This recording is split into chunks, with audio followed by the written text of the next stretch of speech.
For today's review, we are looking at the Dark Knight Returns Batman. Now, who is this version of Batman for those of you who have never read the comic or watched the animated movie? Well, the included data profile card, as usual, will give us that information. And here you have this nice image of what the figure looks like in the comic book source material. And if I remember correctly, this is supposed to be the moment where he's fighting the mutant leader, which is why he's very beat up and battered. And this version of Batman is very brutal. Let's just put it that way.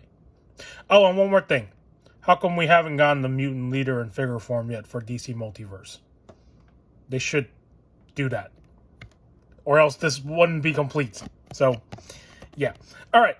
In the back, it says The Dark Knight Returns. That's the source material.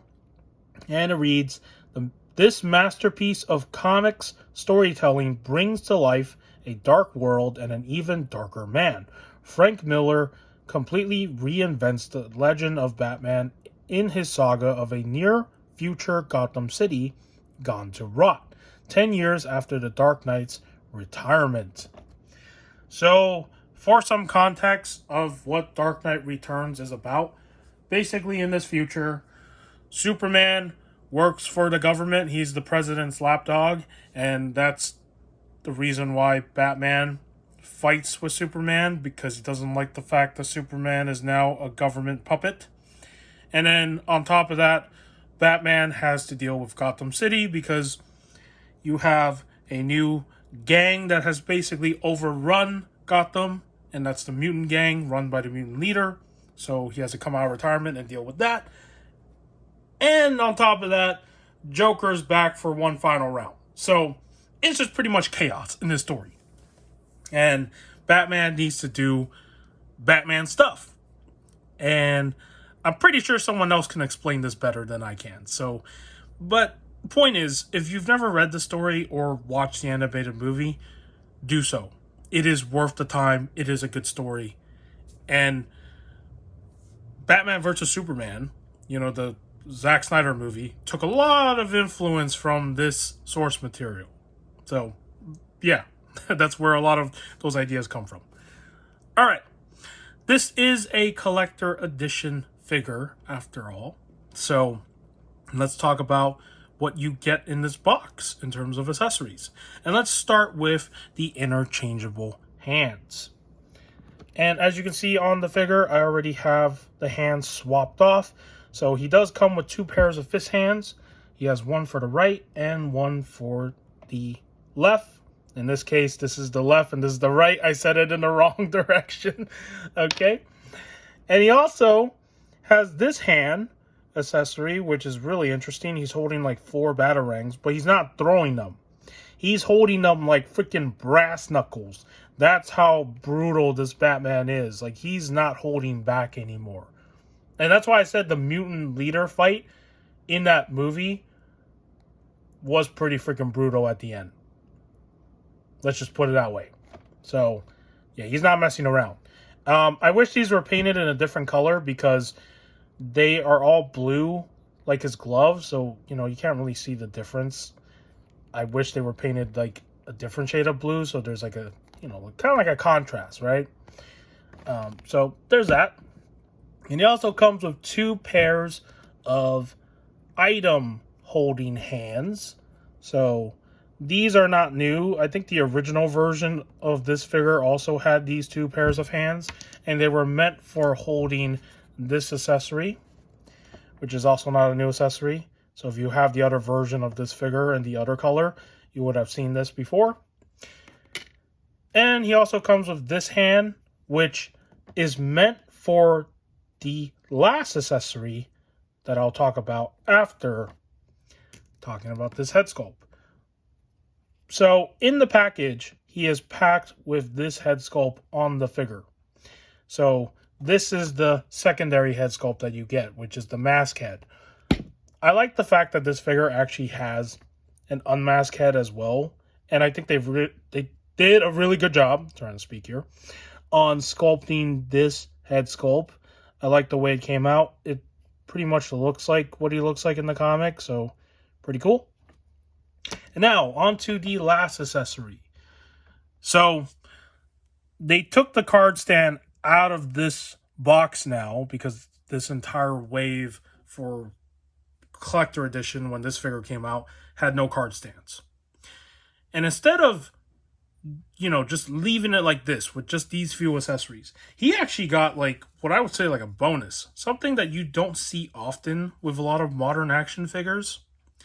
And that is the street light accessory, which is really cool because you can use this for photos. And, I grew up with some of the Toy Biz era Spider-Man movie toys, and they used to come with things like this, similar to this idea where you get like a piece of a wall or something, or the best one that I can remember is this, what was it called? It was a flagpole with the American flag on it, and the Spider-Man had magnets on his hands so he can magnetize onto the pole so he can make him do that iconic pose that he does in the movie.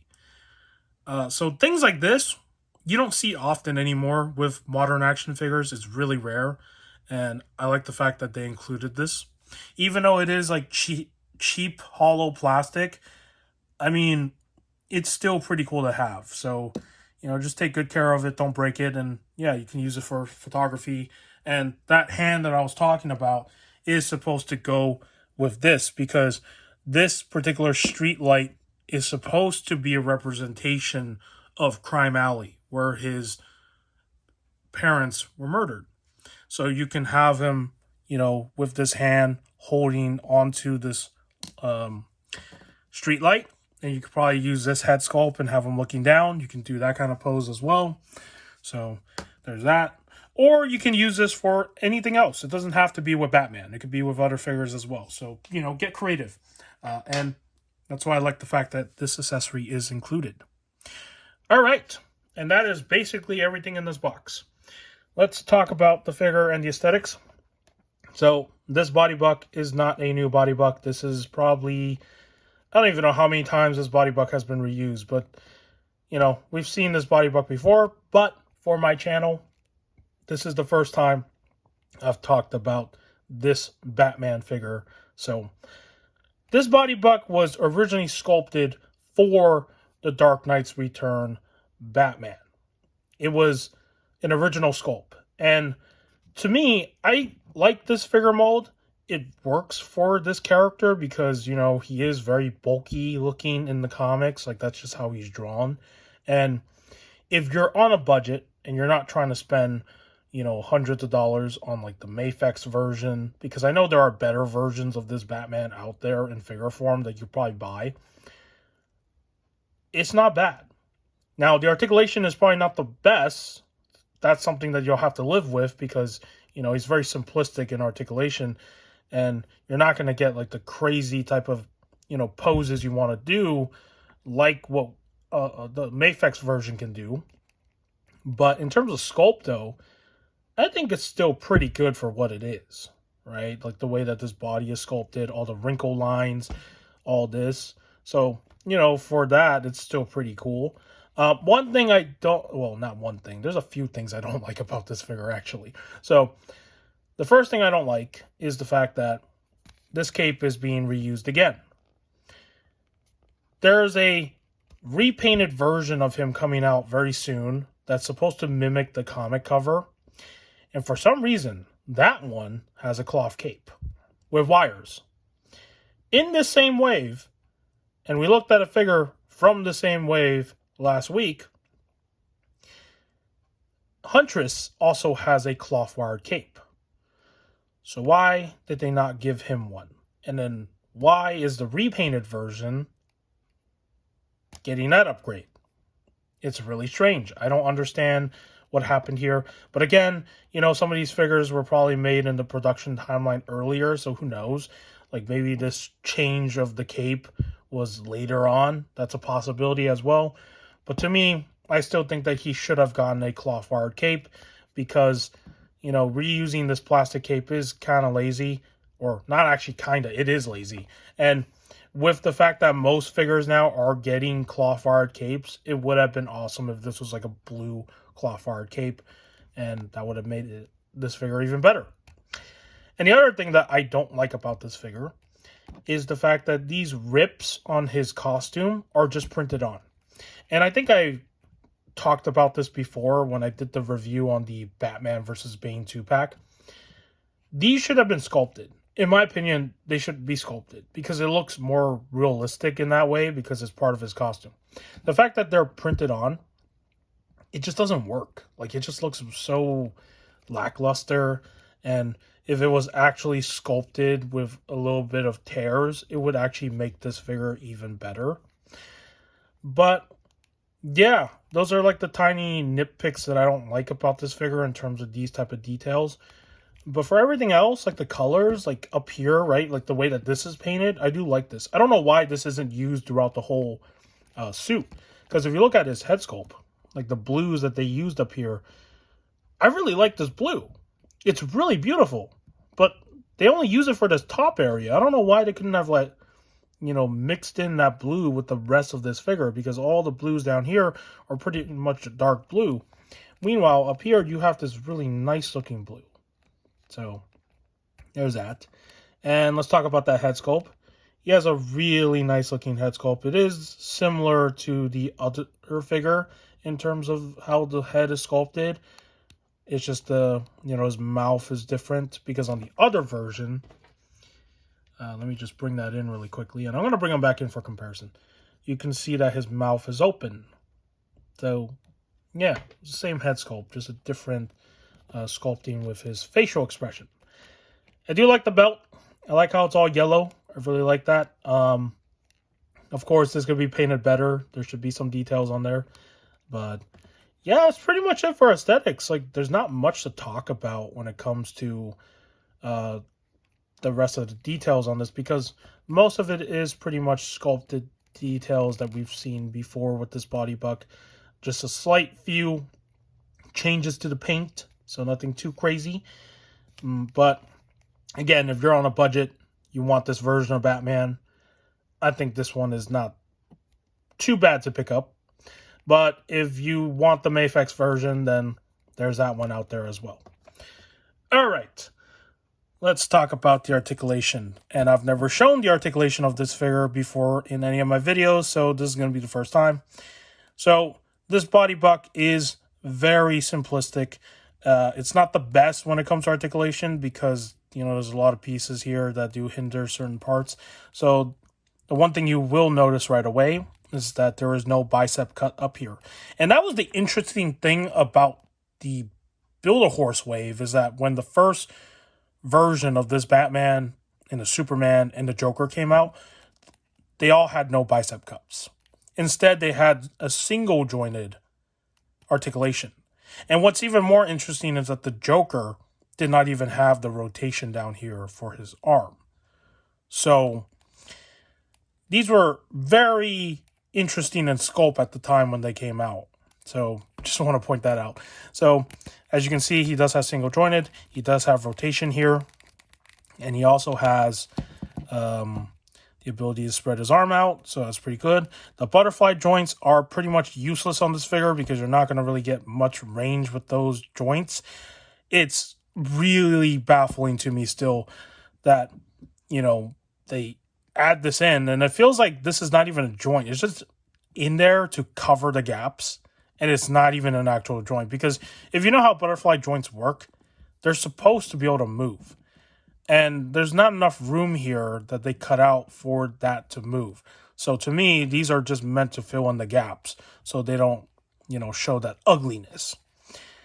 And of course, his hand has swivel and there is an articulation, but the joint is very tight. It's on a ball peg. And for his head, he can look up pretty decently. Yeah, that's not too bad. You just got to put a little bit of a tug in there to get that head to look up. And he can look down. Okay, it's not too bad either. It's decent enough. He can rotate his head, of course. He does have the side to side as well, so his head can rock side to side. There's that. And for his torso, my copy of the figure is still tight, but it does kind of move, as you can see. It's not the best. He can't really lean forward because ab crunch is like non-existent with this figure. He can, lean back, let me see. Kinda. Yeah, kinda lean back. Not really that good either. So yeah, the torso articulation on this figure is pretty bad, actually. It's not good. And then he does have rotation down here, which is moving, but again, it's like really freaking tight. But yeah, if you heat it up and loosen it, it probably might work better. And for his legs, he can kick out a little bit.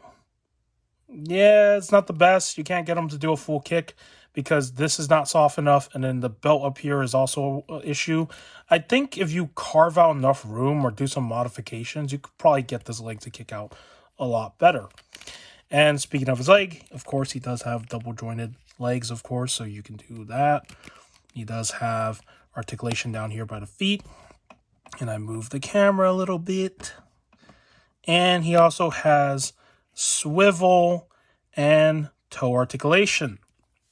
And another thing that exists on this figure that is not a common thing with Mcfarlane DC Multiverse figures is the fact that he also has die cuts. As you can see right there, they move. And he does have the upper die swivel as well. So he has 2 range of motions down here. And the reason why this figure mold has a die cut is because the original figure was part of the Build-A-Horse wave, and the horse is meant for him to ride on. So usually figures with die cuts always go with some sort of vehicle, or in this case, a horse. Now, the only Batman figure that they have ever released that doesn't have any vehicle, but for some reason they gave him die cuts, is a Dark Detective Batman. They were supposed to give him his bike or something. It still hasn't happened yet. I don't even know if it'll ever happen because it's already been like a few years since that figure came out. So who knows? But yeah, that's basically the only time when die cuts are ever incorporated on these figures, which is kind of interesting. And that is basically all the articulation on this Batman. Very simple, but you know, it's not the best articulation. But again, if you're on a budget and you want a decent looking Dark Knight Returns Batman figure on your shelf, I would say pick up this one. It's pretty decent for getting that job done. Now, let's do a little comparison here with the other version, the original one. And let me bring that in. Actually, let me see if I can get him to stand. Man, I haven't looked at this one in a long time. Like, this is a figure that I've had in my collection for, I'd like to say maybe like 3 years now. I don't know why he doesn't want to stand. This is like, come on. Okay, he doesn't want to stand. Let me get him into a pose. Okay, there we go. There you go. You might think that he's shorter. He's not short. It's just that his legs are not the best. This new one, he can stand better, surprisingly. My old one, his legs, the way that the joints were sculpted, for some reason don't want to work with me. But as you can see, the colors are quite different in terms of the costume. You know, this one's wearing the blue and the gray. The other version is wearing the black and the gray. The belts are a different color. And that's pretty much it. Oh, and of course the face sculpt with the facial expression is also different. And, you know, to me, I prefer this new one more than the old one. The new one looks like they really wanted to make it, you know, look a little bit better, even though it's mostly the same. But the old one, it's not bad, but I guess it just depends on your preference of which one you want to have as your main, you know, Frank Miller Batman on your shelf.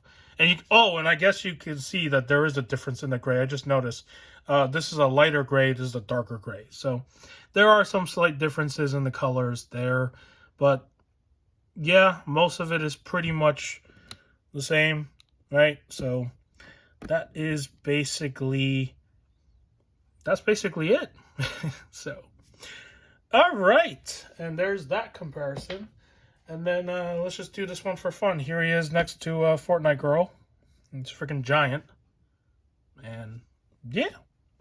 And I don't have the Robin out, so sadly I can't put them together in this video. But you get the point of what they'll look like next to each other. Right? He's going to be big. So, All right. If you found today's review of this Frank Miller Batman figure informative, do give this video a like. If you want to see more action figure content and whatever else I do on the channel, you can subscribe. You don't have to. In the end of the day, I make these videos for fun. And with that said, take care, and I will see you in the next video.